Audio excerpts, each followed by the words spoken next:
네, 먼저 일부분은 사실이지만 일부분은 개인적인 생각이 섞여 있다는 점 미리 알려드리겠습니다. 5월 1일부로 금호고속의 부산-노포 경주 단일 노선이 더 이상 운행을 안 하게 됐습니다. 부산-노포 경주 포항 노선과 일부분 구간이 겹치는 노선이었고 횟수부터가 얼마 안 됐어요. 그래서 금호고속 노선을 크게 신경 안 쓰고 이용하더라도 딱히 상관은 없었던 그런 수준이었던 것도 같은데 이번에 확실히 없어지면서 금화와 아성천마 원툴이 됐죠. 이게 단순히 그냥 중단한 게 아니고 이번에 차량까지 이관됐는데 지금까지 들려온 이야기에 따르면 금화 쪽에게 차량 6대가 넘어갔습니다.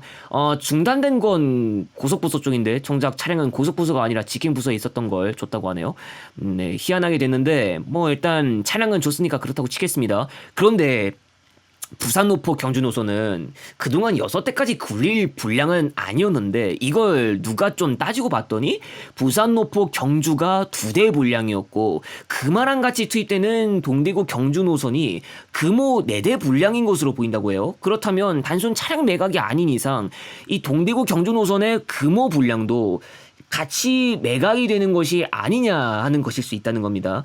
뭐 가능성이 있는지 없는지 감히 예상은 못하겠지만 이게 만일 맞다면 금호고속은 경주 쪽 단거리 전 노선 매각이 되는 거겠죠.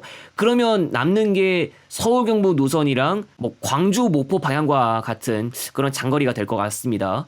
그리고 지금 넘어간 게 금화 쪽에만 한정돼 있지만 부산에서 경주 간의 구간은 아성천마 배차도 포함돼 있어요. 사실상 일부분 공동 배차를 했었던 만큼 각 회사한테 뭐 고루고루 뭘 준다는 조건 하에 아성천마한테도 뭔가 좀 딜이 들어가지 않을까 저는 그렇게 생각을 하는데요. 이건 좀 배경을 설명해 봐야 할 것 같습니다. 금호가 사실은 영남권 단거리 노선망이 조금 있었습니다. 예를 들면 이 부산-노포에서 마산까지 가는 노선이 있었는데 이게 거제현대고속한테 넘어갔고요. 부산-노포 방어진 노선도 있었는데 이게 푸른교통한테 넘어갔습니다.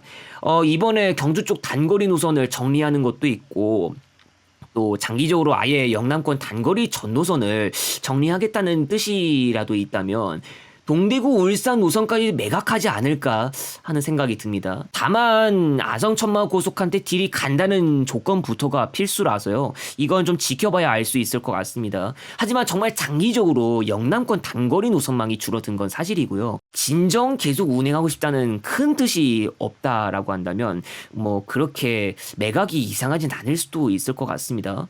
그동안 금호고속이 영남 지역 진입 노선을 더 얻은 것도 있는데 못해도 중거리 이상인 그 가운데 영호남 간 노선 있었죠. 단거리를 운행했으면 다른 지역에서 더 운행했지 영남 쪽에선 가능성은 낮아 보입니다. 앞으로 영남 진입 노선은 지금도 그런 감이 있지만 긴거리 노선 전문으로 편성이 될 것 같습니다. 사실 영남권 단거리는 보통 영남 지역 쪽 회사가 맞는 경우가 흔해요. 다른 지역에 본사를 둔 회사가 맞는 게 비중 자체가 좀 드물다는 거죠. 모든 영남권 단거리 노선은 영남권 회사가 다 맞는 식으로 흘러갈 수 있느냐에 대해서는 뭐 이번 사례처럼 영업 적고 뭐 각을 잰다면 모르겠지만은 뭐 그래도 예외는 꼭 하나씩은 있지 않을까 저는 그렇게 봅니다.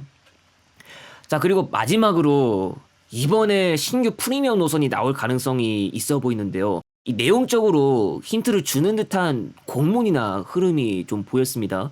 그렇지 않아도 이번에 들어서 지금까지 신규 프리미엄 노선이 여러 개 나왔는데 과연 정식 배차표에 정말로 어느 노선에서 프리미엄이 등록되는지 여부는 앞으로를 좀 지켜봐야 할 것 같습니다. 철도와의 접점이 전혀 없는 노선이라고 하기에는 좀 아닌 감이 있는지에 대해서도 그때 가서 한번 따져보도록 하겠습니다. 다음 영상으로 찾아오겠습니다.